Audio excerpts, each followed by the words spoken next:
Queen Zarathiel had always known that power came with a price. But she never imagined it would cost her everything she held dear. Standing on the crystal platform where countless rulers before her had made their final speeches, she watched as her own people turned their backs on her one by one.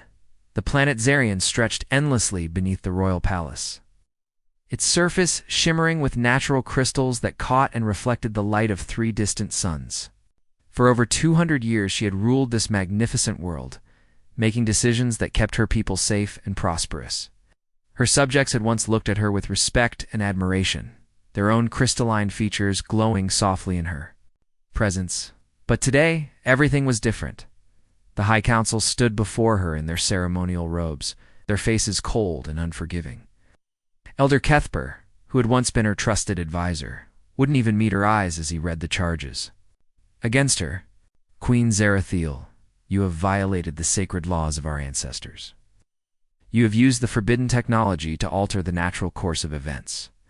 By your actions, you have brought shame upon our noble bloodline and endangered the purity of our race. She wanted to laugh at the irony. The very technology they called forbidden had saved their world from complete destruction. When the great asteroid had appeared on their sensors, heading straight for Zarian with enough force to shatter their planet into pieces, she had faced an impossible choice. Follow the ancient laws and watch her people die, or break those laws, and find a way to save them. She had chosen to save them, using the ancient energy absorption device hidden deep in the royal vaults. She had drawn power from the asteroid itself, redirecting its course away from their world. The process had nearly killed her, leaving permanent crystalline growths along her spine and changing her bioluminescent skin from its royal gold to a deeper, more intense blue. But her people lived, every single one of them, Your Majesty, Elder. Kethfer continued, his voice echoing in the vast chamber. The punishment for your crimes is exile. You'll be stripped of your royal status and banished from Zarian forever. You may never return, and any who aid you will face the same fate. Zarathiel straightened her 7-foot frame, her elongated limbs graceful even in defeat. I understand, she said quietly. I accept your judgment. What else could she say? That she would make the same choice again? That seeing her people alive was worth any punishment they could give her? They wouldn't understand, or too afraid of change. Too bound by traditions that made no sense in the modern world, as the guards escorted her to the small transport, a vessel that would carry her away from everything she had ever known, she caught glimpses of her former subjects watching from windows and doorways. Some looked sad, others angry, but most simply looked afraid. Afraid of her, afraid of what she represented, afraid of a future where their perfect order might be disturbed. The transport ship was barely large enough for one person, with just enough supplies to last a few weeks. It wasn't meant for long journeys, but that wasn't the point. The council expected her to find some remote corner of space to live out her remaining years in solitude, as Zarian grew smaller behind her. Zarathiel felt something she had never experienced before, complete and utter loneliness. For 2 centuries, she had been surrounded by advisors, guards, servants, and subjects. There had always been someone nearby, always some responsibility, demanding her attention. Now, there was only silence. Days passed in the endless darkness of space. Her bioluminescent skin, once bright enough to light up entire rooms, had faded to a dull gray that barely provided enough light to read her instrument panels. She ate little and slept poorly, haunted by dreams of her people calling out for help while she stood, powerless to save them. The ship's navigation system had been programmed with coordinates for several uninhabited worlds where she might be able to survive, but none of them appealed to her. They were all cold, barren places where she would live alone until her long life finally came to an end. It was during her 3rd week of travel that everything went wrong. The ship's power core damaged during her escape from Zarian's orbital defense. System finally gave out completely. Emergency power kicked in, but it would only last a few hours. The navigation system shut down, leaving her drifting through unknown space, with no idea where she was or where she was going. She tried to repair the damage, but without proper tools and replacement parts, it was hopeless. The ship was dying, and soon she would be too. That's when she saw it. A small blue-green planet orbiting a single yellow star. It looked remarkably similar to the ancient pictures of Zarian from before the Great Crystallization, when her world had oceans and forests instead of crystal formations. With the last of her ship's power, she managed to adjust her trajectory toward the planet. The entry into its atmosphere was rough and uncontrolled. The ship's hull heated up until she was sure it would melt, and the impact with the ground sent shockwaves through her already injured body. When she finally managed to crawl out of the wreckage, she found herself in a dense forest unlike anything she had ever seen. Tall green plants reached toward the sky, and the air was filled with sounds she couldn't identify. Strange creatures moved through the undergrowth, and water flowed freely in a nearby stream. Everything hurt. Her left arm hung at an odd angle, probably broken, and something warm was trickling down her forehead. The crystalline growths along her spine ached terribly, and her skin had gone completely gray. She tried to stand, but collapsed immediately. The planet's gravity was slightly stronger than Zirian's, and her injuries made movement nearly impossible. She managed to drag herself to the water's edge, where she cleaned her wounds as best she could. This was it, she realized. This was where she would die. Alone on an alien world, far from home, with no one to witness her passing or remember her name. As consciousness began to fade, she heard something unexpected. Footsteps. Careful, deliberate footsteps approaching through the forest. Someone was coming. The footsteps belonged to a human male who looked to be in his early 30s, with kind eyes behind wire-rimmed glasses and clothes that suggested he spent most of his time outdoors. Dr. Ryan. Torres had been tracking unusual electromagnetic readings in this part of the forest for weeks, but he never expected to find a 7-foot-tall alien woman collapsed beside a stream.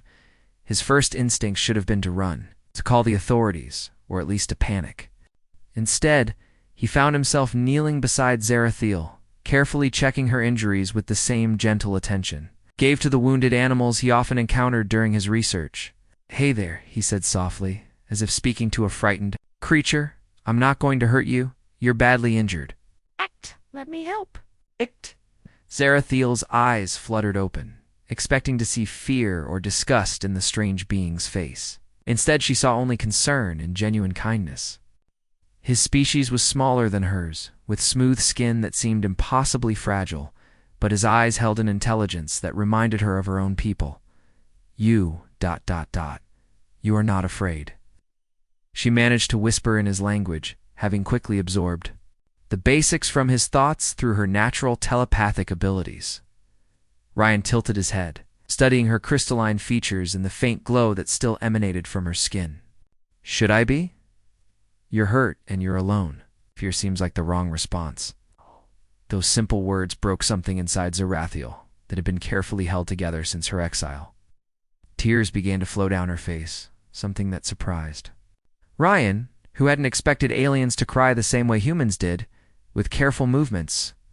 Ryan helped her to her feet, supporting her weight as they made their way through the forest to his research cabin. The small wooden structure sat in a clearing about half a mile from the crash site, surrounded by scientific equipment and solar panels that provided power for his work. Inside, the cabin was cozy and filled with books, research papers, and specimens. From Ryan's studies of extremophile organisms, creatures that thrived in impossible conditions, he helped Zarathiel onto a comfortable couch and began treating her injuries with supplies from a well-stocked first aid kit. "This might sting a bit," he warned as he cleaned the cut on her forehead. "I'm a xenobiologist, so I study life forms that most people think are weird or impossible. But I've never met anyone quite like you."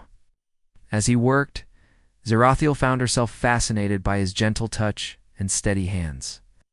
On Zaran, physical contact was rare and formal, reserved for ceremonies and official occasions, but Ryan's care felt natural and warm, like sunlight after a long winter. "My name is Ryan," he said as he bandaged her arm. "What should I call you?" "I am."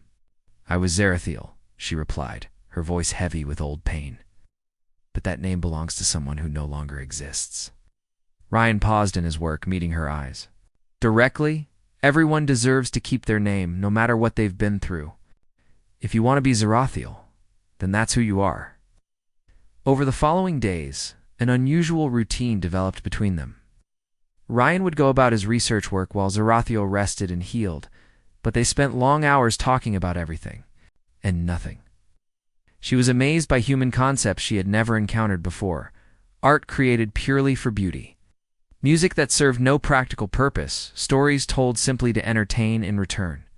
She shared carefully chosen details about her own world and people, though she kept the darker parts of her story to herself. Ryan listened without judgment, asking thoughtful questions that showed he was genuinely interested in understanding her.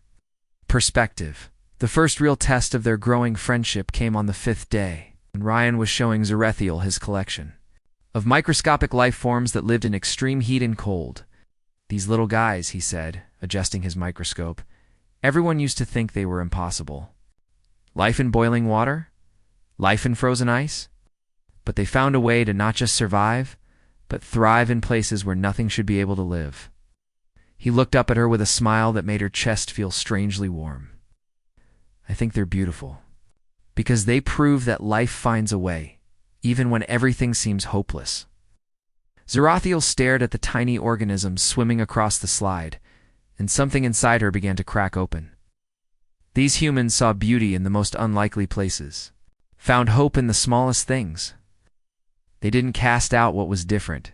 They studied it, protected it, celebrated it. "On my world," she said quietly, "different is dangerous. Change is forbidden. I learned that lesson well." Ryan turned off the microscope and gave her his full attention. "What happened to you? Really? The first time since her exile?"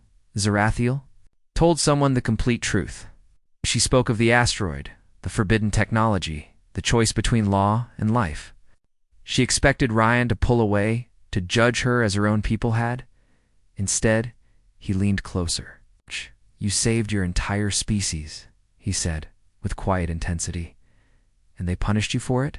That's not justice. That's fear." The validation she had, never received from her own people, came from this small human who barely knew her, and something fundamental shifted inside Zarathiel's heart. For the first time in months, her skin began to show faint traces of its original golden glow. Their peaceful existence was shattered on the 7th day, when black vehicles surrounded the cabin. Government agents poured out, weapons drawn, shouting orders about securing the area and containing the threat. Ryan stepped protectively in front of Zarathiel, without hesitation. "There's no threat here," he called out to the lead agent. "Just a researcher and his work." The agent, a stern woman in a dark suit, wasn't buying it. "Dr. Torres, we've been tracking unusual energy signatures to this location. We know something crashed here." Behind Ryan, Zarathiel prepared to surrender herself. She had brought danger to the one person who had shown her kindness. She wouldn't let him suffer for her presence. But Ryan had other ideas. "Energy signatures?" he said, gesturing to his solar panels and electronic equipment. "I've got half a dozen experiments running that could cause readings like that. You want to see my permits?" The agents searched the cabin thoroughly, while Ryan kept up a steady stream of scientific explanations, leading them away from the back room where Zarathiel had hidden.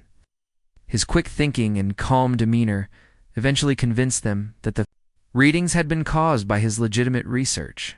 As the agents drove away, Ryan found Zarathiel in the back room, her skin glowing brighter than he had ever seen it. "Why did you protect me?" she asked. "You could have given me to them and been safe." Ryan smiled, the same gentle expression that had greeted her by the stream. "Because everyone deserves someone who will stand with them, especially when they're facing the impossible alone." In that moment, Zarathiel realized she had found something on this small planet that she had never known. She was missing a true friend who saw her worth when no one else could. The weeks following the government agent's visit brought an unexpected peace to the forest cabin. Ryan and Zarathiel fell into a comfortable rhythm that felt as natural as breathing. Each morning, Ryan would wake to find her already up, watching the sun rise through the cabin windows with a wonder that never seemed to fade. "Your star is different from ours," she would say, her skin catching the early light with a soft golden glow. "Warmer, more gentle, and would join her with 2 cups of coffee, though Zarathiel preferred the herbal teas he made from forest plants. Together, they would sit on the cabin's small porch and plan their day. Ryan's research had taken on new dimensions with Zarathiel's help. Her advanced understanding of energy patterns and biological systems opened doors to discoveries he had never imagined possible. "Look at this," Ryan said one morning, pointing to data on his computer screen. "The organisms we studied yesterday are showing behavior patterns that shouldn't be possible. They're actually communicating with each other across distances."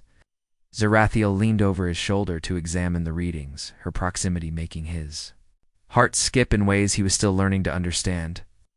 "On Zarian, we learned long ago that all life is connected. What you call communication, we call the natural flow of existence." She placed her hand over his on the keyboard, and Ryan felt a strange tingling sensation run up his arm. "Your people are just beginning to discover what the universe has always known. Life finds ways to connect, even across impossible distances." Their intellectual partnership had grown into something deeper over the past month. Ryan found himself looking forward to her insights as much as her company, while Zarathiel discovered that sharing knowledge could be as intimate as sharing feelings. She had never experienced this kind of equal partnership on Zarian, where her royal status had always created barriers between herself and others. The turning point came on a rainy Tuesday evening when Ryan collapsed while working at his computer. He had been pushing himself too hard, staying up late to process the data from their experiments, and his body finally demanded rest. But this wasn't ordinary exhaustion. Zarathiel found him unconscious on the cabin floor, his skin pale and his breathing shallow. When she touched his forehead, she could feel something wrong deep inside him. The energy exposure from her crashed ship, the residual radiation that she had assumed was harmless to humans, had been slowly poisoning his system. "No," she whispered, cradling his head in her lap. "This cannot happen, not to you." Power to heal him. Same energy that had made her people fear her could save Ryan's life. But the process would create a permanent connection between them, linking their life forces in ways that neither species was designed for. On Zarian, such bonding was considered the ultimate taboo, a mixing of essences that their pure bloodline had avoided for thousands of years. But looking down at Ryan's peaceful face, feeling his life slipping away beneath her hands, Zarathiel knew there was no choice to make. She would rather face exile 1,000 times than lose the first person who had ever truly seen her. She placed her hands on his chest and let her natural barriers fall away completely. Energy flowed between them like liquid light, her golden glow surrounding them both as she poured her life force into his failing body. The process was more intense than anything she had ever experienced, creating pathways between their minds and hearts that would never be severed. Ryan's eyes opened to find Zarathiel glowing like a star above him, her skin radiating warmth and light. But something was different. He could feel her emotions as if they were his own, sense her thoughts dancing at the edge of his consciousness. More surprisingly, he could feel his own perceptions expanding, his vision sharper and his hearing more acute. "What did you do?" he asked, though somehow he already knew the answer. "I saved you," she said simply. "And in doing so, I bound our lives together. You will live as long as I do, and I will feel everything you feel. We are connected now in ways that my people would consider impossible." Ryan sat up slowly, testing his new senses. The world looked different through his enhanced eyes, richer and more complex. He could see the energy patterns that Zarathiel had always talked about, invisible connections that linked all living things. "Are you sorry?" Zarathiel asked, her voice smaller than he had ever heard it. "I know this is not what you chose." Ryan looked into her eyes, seeing not just their physical beauty, but the depth of love and sacrifice that had driven her to save him. Through their new connection, he could feel her fear that he would reject her, that she had destroyed any chance of happiness by binding them together. Instead of answering with words, he reached up and gently touched her face, letting his feelings flow through their bond. Love, gratitude, wonder, and absolute acceptance filled the space between them. "I've never been sorry for anything less in my life," he said. "You saved me, and I can't imagine wanting to be anywhere else but connected to you."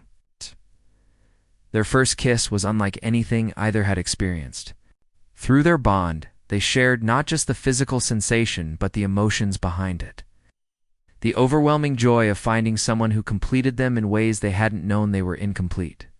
For 3 perfect days, they existed in their own small world. They explored their new connection, learning to communicate through thought and emotion as well as words.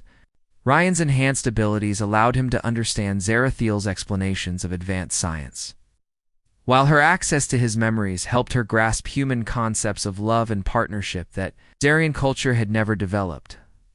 But their happiness was not meant to last undisturbed. On the 4th day, the sky above the forest filled with ships unlike anything Earth had ever seen. Crystalline vessels that reflected light in impossible ways descended through the atmosphere, their presence causing electrical storms and aurora displays across the entire continent. Zarathiel SAC. People had found her, standing in the cabin doorway. Watching the alien fleet take position in the sky above them, Zarathiel felt Ryan's hand slip into hers. Through their bond, she could sense his determination, his absolute refusal to let her face this alone. "They've come to take me back," she said quietly. "To finish what they started with my exile, and they'll have to go through both of us." Ryan replied, his enhanced senses already picking up the energy signatures of the approaching ships. The lead vessel began to descend toward their clearing, and Zarathiel squeezed Ryan's hand tighter. She had thought exile was the worst thing her people could do to her, but now she understood that losing Ryan would be 1,000 times worse than losing her crown. Through their bond, she felt his love surrounding her like armor, giving her strength she had never known she possessed. Whatever happened next, they would face it together. The ship landed, its crystalline hull opening like a flower to reveal figures in ceremonial armor. Commander Vexai stepped out first, his imposing frame and cold eyes immediately recognizing the changes in his former queen. "So," he said, his voice carrying clearly across the clearing, "the rumors are true. You have contaminated yourself with an inferior species." But as he spoke, he noticed something that made him step back in surprise. Zarathel's skin was no longer the dull gray of exile. Oh. She glowed with power greater than he had ever seen her. Connection to the human beside her somehow making her stronger rather than weaker. "Hello, Vex." "Hi," she said calmly. "Been expecting you." Commander Vexai stood at the edge of the forest clearing, his crystalline armor catching the afternoon sunlight as more Zarian soldiers emerged from their ships. Behind him, the imposing council vessel descended slowly, its massive form casting shadows across the entire area. Ryan felt Zarathiel's hand tighten in his as she watched her former people arrange themselves in a perfect military formation. "You look different," Vexai observed, his cold eyes studying Zarathiel's glowing skin. The reports were correct. "You have bonded with this primitive creature." Ryan stepped forward before Zarathiel could respond. "My name is Dr. Ryan Torres, and I represent the people of Earth. If you have business with Zarathiel, you have business with all of us." A ripple of laughter passed through the Zarian soldiers. To them, Ryan must have looked impossibly small and fragile compared to their 7-foot frames and crystalline enhancements. But Vexai wasn't laughing. Through his enhanced senses, he could detect the energy bond between Ryan and their former queen, and it made him uneasy. "The human speaks as if he has authority here," Vexai said. "But this world belongs to a species that has barely learned to leave their own atmosphere. You have no power to negotiate with us, little creature." "Maybe not," Ryan replied calmly. "But I have something you don't understand. I have love. That makes me willing to do things that your perfect logic would never consider." The main council ship opened its cargo bay, and a platform descended carrying 3 figures in elaborate robes. Elder Kethfer led the group, his ancient face showing no emotion as he surveyed the scene. Behind him came Elder Thesara and Elder Morden, the trio that had condemned Zarathiel to exile months ago. Zarathiel of the royal bloodline. Elder Kethfer's voice echoed across the clearing through some kind of amplification device. "You have been summoned to face final judgment for your crimes against the sacred laws. The contamination of your essence with an inferior species has added new charges to your record." Zarathiel stepped forward, her spine straight and her head held high. The scared, broken exile who had crashed in this forest was gone, replaced by someone who radiated confidence and strength. "I am here," she said simply. "State your judgment." Thassara consulted a crystalline tablet that glowed with Zarian writing. "The charges are as follows: violation of the sacred laws through use of forbidden technology, contamination of royal bloodline through bonding with an alien species, and corruption of Zarian genetic purity through energy sharing with a primitive life form." Ryan felt anger surge through their bond, but Zarathiel remained calm. "And the punishment?" "Death," Elder Morden said without hesitation. "Both for you and the creature you have contaminated. This world will also be cleansed too. Prevent the spread of your corruption." The casual way they discussed destroying an entire planet made Ryan's blood run cold. Through their connection, he felt Zarathiel's rage building like a storm, but she kept her voice level. "I request the right of final defense, as guaranteed. By the same sacred laws you claim I violated." The elders exchanged glances. Elder Kethfer looked annoyed, but he couldn't deny the ancient right. "Very well. You may speak in your defense, though it will not change your fate." "I don't want to defend myself," Zarathiel said, surprising everyone. "I want to put your laws on trial instead." A murmur of shock ran through the assembled soldiers. No one had ever challenged the sacred laws themselves. But Zarathiel continued before they could stop her. "You speak of purity and perfection, but what good are pure laws that demand the death of innocence? What value is perfection if it requires the destruction of love and growth?" She gestured to Ryan, who moved to stand beside her despite the weapons trained on him. "This human showed me kindness when I was broken and alone. He protected me when your agents came looking. He shared his knowledge freely and asked for nothing in return. His species may be young, but they understand things we have forgotten." Elder Thassara's voice was sharp with disapproval. "They are primitive. They have not achieved our level of advancement." "Advancement?" Zarathiel laughed, and the sound carried genuine amusement. "They create beauty for its own sake. They help strangers without expecting reward. They risk their own safety to protect those they love. If that's primitive, then perhaps primitive is better than what we've become." Through their bond, Ryan felt her drawing strength from his memories.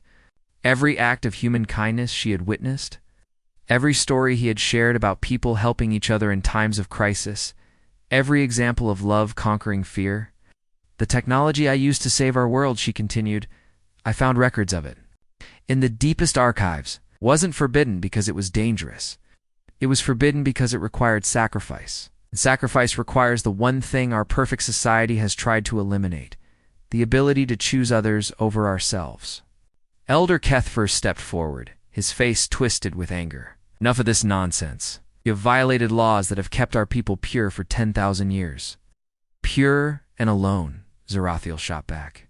"Pure and afraid. Pure and so terrified of change that we would rather die perfect than live imperfect." She raised her free hand, and energy began to swirl around her fingers. But instead of the destructive force they expected, gentle light flowed from her palm, creating images in the air between them. The first image showed Zarian as it had been before the crystallization, when her people had lived in harmony with nature instead of trying to control it. The second showed other species throughout the galaxy, all connected by bonds of cooperation and mutual respect. "We were not always alone," she said. "We chose isolation. We chose to believe we were superior to every other form of life in the universe. But connection doesn't weaken us. It makes us stronger." To prove her point, she reached out through her bond with Ryan, and suddenly he could do things that should have been impossible. His human mind processed the complex energy patterns she showed him, and together they created displays of light that surpassed anything the Zarian technology could produce. Several of the younger soldiers lowered their weapons, staring in amazement at what they were seeing. Even Commander Vexai looked uncertain, his rigid certainty beginning to crack. "This is an illusion," Elder Morden declared. "Tricks and deception to avoid facing justice." "Then let me prove it's real," Zarathiel said. She stepped back and gestured for Ryan to continue the light display alone. For a moment, nothing happened, and the elders smiled with satisfaction. But then Ryan closed his eyes, drew on everything. She had taught him about energy manipulation and created a pattern of lights that told the story of their love in universal symbols that every species could understand. The display was simple compared to what Zerothiel could create, but it was entirely human in origin, powered by nothing but his enhanced abilities and his deep emotional connection to her. "Impossible," whispered Elder Thessera. "Humans cannot manipulate energy fields. This one can," Zerothiel said proudly, because love opened doorways in his mind that logic alone never could. And if one human can learn this much this quickly, imagine what they might achieve given time and proper guidance. Commander Vexai had heard enough. Drawing his weapon, he pointed it at Ryan's chest. "Enough games. The contamination ends now." But as his finger moved toward the trigger, something unexpected happened. 3 of his own soldiers stepped between him and his target. "Sir," said the youngest soldier, a female named Kiravel, "perhaps we should hear more before we act." Vexai's face turned dark with rage. "You dare question orders?" "I question the wisdom of destroying something we don't understand," she replied bravely. "What if the former queen is right? What if we've been wrong?" For the first time in the confrontation, Elder Kethford looked genuinely worried. The rigid chain of command that had held Zarian society together for millennia was beginning to show cracks. "Silence," he commanded. "All of you will remember your place and your duty." But doubt had been planted, and it was beginning to grow. Ryan squeezed Zarathiel's hand and smiled at her through their bond. "Whatever happens next," he whispered, "we face it together." She smiled back, her skin glowing brighter than the Zarian technology around them. Together. The tension in the forest clearing reached a breaking point as more Zarian soldiers began to lower their weapons. Commander Vexai's face twisted with fury as he watched his perfect military formation crumble before his eyes. The doubt that Zarathiel had planted was spreading like wildfire through the ranks. "You will all return to formation immediately," he barked at his troops, but his voice carried less authority than before. Several soldiers exchanged uncertain glances, while others kept their eyes fixed on the light display that Ryan was still maintaining through his enhanced abilities. Elder Kethfer stepped forward, his ancient face harder than stone. "Enough of this chaos, Zerothiel. You will submit to judgment now, or we will take action against this entire world." But Zerothiel wasn't the broken exile they remembered. Standing tall beside Ryan, her skin blazing with golden light that made the Zarian technology look dim by comparison, she looked every inch the queen she had once been. "Want to talk about judgment?" she said, her voice carrying clearly across the clearing. "Then let's discuss the real crimes here." She raised her hand, and energy flowed from her fingertips to create new images in the air. But these weren't beautiful displays of light and harmony. These were historical records, pulled directly from Zarian's own archives through her royal access codes that the council had never thought to revoke. The first image showed the sacred laws being written, but not by wise ancestors seeking to protect their people. Instead, it revealed a small group of power-hungry leaders who wanted to maintain control by limiting what their citizens could know and do. "The forbidden technology I used to save our world," Zarathiel announced, "wasn't forbidden because it was dangerous. It was forbidden because it would have made the royal bloodline unnecessary. Anyone could have used it. Anyone could have saved our people." Gasps rippled through the assembled soldiers as more images appeared. Records of other worlds the council had destroyed for being impure. Evidence of beneficial technologies hidden away to maintain the status quo. Documentation of countless exiles who had been banished not for crimes, but for asking the wrong questions. Elder Sasara's voice was sharp with panic. "These records are classified. You have no right to access them." "I have every right," Zarathiel replied calmly. "I'm still royalty, whether you like it or not. And as royalty, I have a duty to expose the truth to my people." The most damaging revelation came last. Deep in the archives, Zerothiel had found evidence that the elders themselves had used the so-called forbidden technology multiple times throughout history. Always in secret, always to maintain their own power. "You speak of purity and sacred traditions," she said, her voice rising with righteous anger. But you're nothing but hypocrites who kept the best tools for yourselves while forcing everyone else to live by rules you never intended to follow. The effect on the soldiers was immediate and explosive. Angry voices rose throughout the formation as troops would risk their lives defending the sacred laws, learn they had been built on lies. Some threw down their weapons in disgust, while others turned to face the elders with accusation in their eyes. Commander Vexhai saw his authority crumbling and made a desperate decision. If he couldn't maintain order through command, he would restore it through force.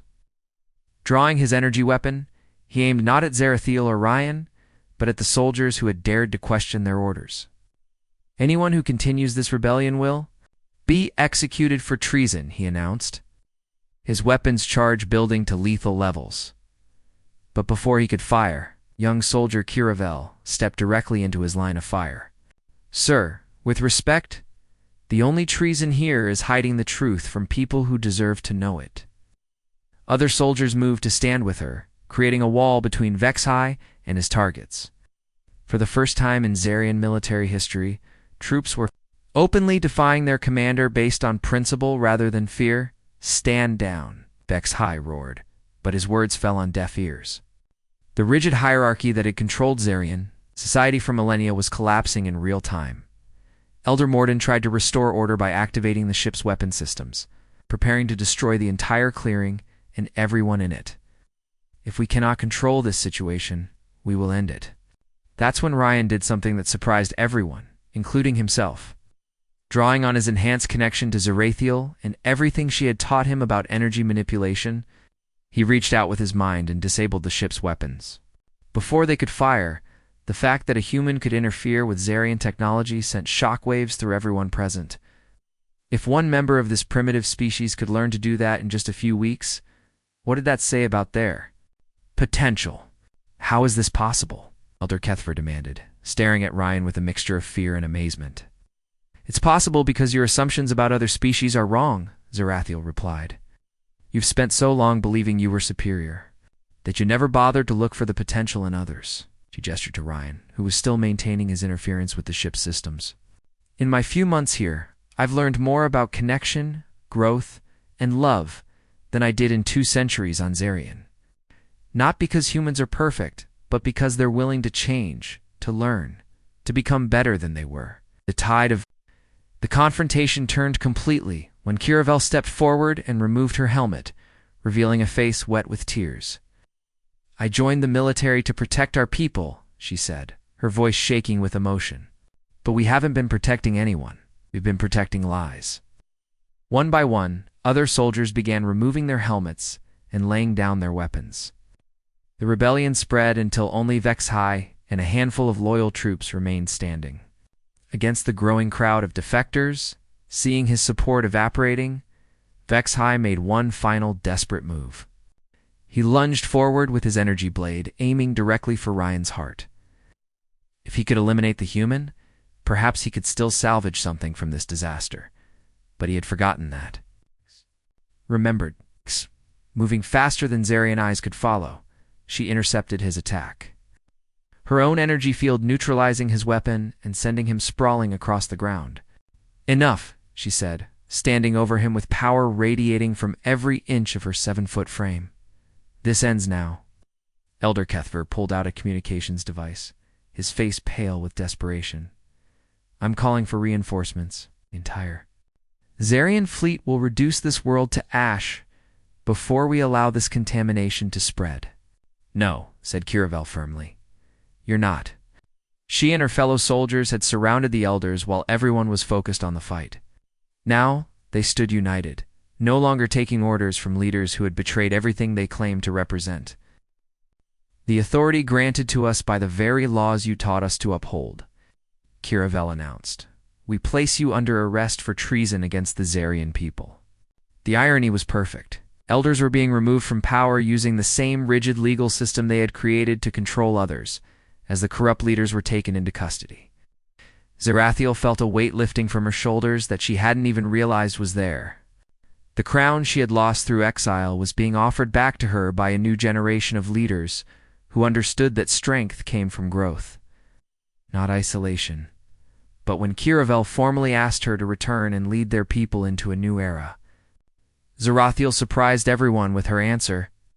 "Thank you," she said, "but I've learned that being a true leader doesn't mean sitting on a throne and giving orders. It means building bridges between worlds and helping others find their own strength." Instead of accepting the crown, she proposed something revolutionary, a new form of government where decisions were made through cooperation rather than command, where different perspectives were welcomed rather than feared.